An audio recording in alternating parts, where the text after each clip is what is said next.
I'd be the first to recognize that the bilateral relationship today is a lot like a dysfunctional friendship or a faltering joint venture. Despite a strong initial foundation, both sides in this relationship have made mistakes along the way. Both sides have hurt and have been hurt. From both sides, our actions and words have at times sought to cause pain. And for a while, we were so steeped in our respective roles of sniping and accusing that I think we lost sight of the bigger, broader areas of collaboration and our mutual interests. Some of us on both sides cut off communications at exactly the time when we needed to be communicating more. As we reduced our interactions, nuance became the first casualty. We adopted more absolutist vocabulary. Increasingly, we spoke about they always do this, they're all this way, or we never do that. Over time, parts of our bilateral relationship showed signs of distress. Through our actions and our public statements, we seemed to actively cultivate a loss of confidence between each other. While the people-to-people relationship between our two great countries has continued to thrive, at the government-to-government level, both sides made missteps, and both sides are deserving of a share of the blame for the degraded state of the formal bilateral relationship. This evening, however, is not about the history of U.S.-Zimbabwe relations, but rather the future of our relationship. While we should maintain an honest and sincere perspective of where we've come from and learn from our mistakes, we must also recognize that we cannot change the past. Instead, we should focus on how to rebuild each other's confidence to foster renewed relationships and refocus on a positive way forward. We hear a lot these days about Zimbabwe's re-engagement with so-called Western countries. I don't like to use that phrasing because we've really never stopped engaging. We've always maintained full diplomatic relations. Zimbabwe has always had a full ambassador in Washington, and I represent an unbroken line of ambassadors here dating back to independence. But given the clear degradation of the quality of our engagement, of our government-to-government engagement, instead of focusing on re-engagement, I think what's most important now is recultivating our partnership. That, I believe, should be the first step in the future of U.S.-Zimbabwe relations. As a first step in that effort, it may be worth debunking some misperceptions and clarifying with complete candor some key perspectives from the U.S. side. The United States government does not favor any one party over another in Zimbabwe. We want to see an environment where all parties have the same ability to present themselves to the public and to compete to represent the people in government. We would like to see a nonviolent and credible electoral contest and for the people's will to be honored.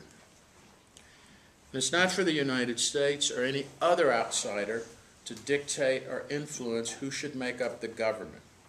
That is for the Zimbabwean people alone to decide.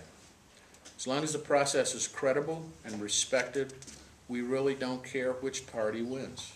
I want to repeat that. We don't care which party wins as long as the process is legitimate. The United States fully believes that ZANU-PF will and should continue to play an important role in Zimbabwe's future. We are not anti-ZANU-PF, and we do recognize the many achievements that this party has had over the decades for the good of the Zimbabwean people.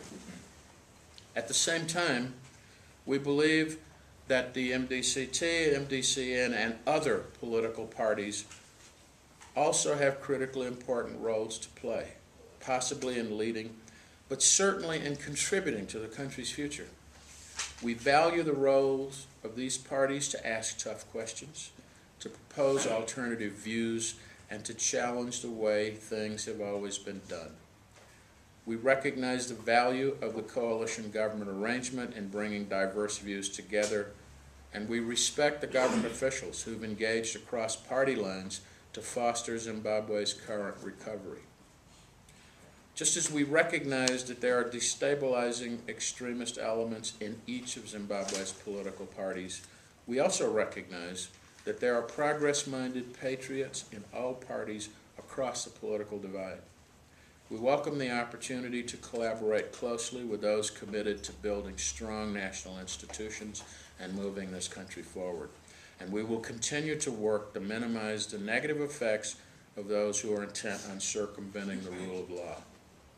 We will continue to press for the protection of human rights and accountability for those who abuse them while acknowledging progress where it's made.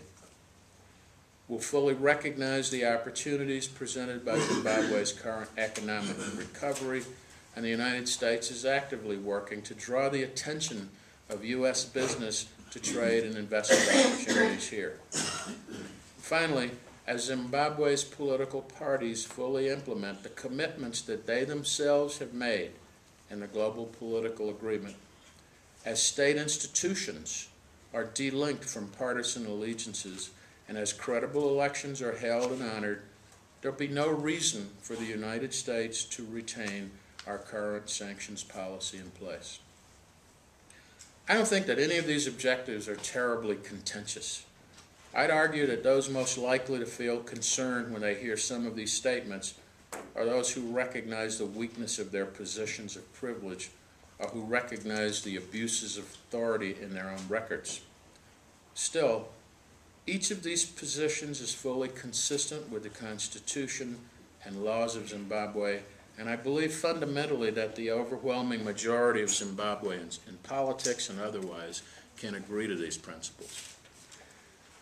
Putting all this together, I can easily envision U.S.-Zimbabwe relations in the not-too-distant future that are comparable to the U.S. relations with any other partner in the community of nations. Open flows of communications where we can share ideas, express concerns, applaud progress, and more importantly, disagree without being disagreeable.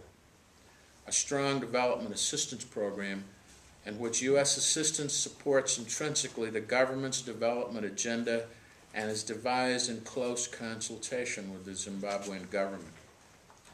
A gradual transition from foreign assistance to a developing partner to robust economic relations with a prosperous partner.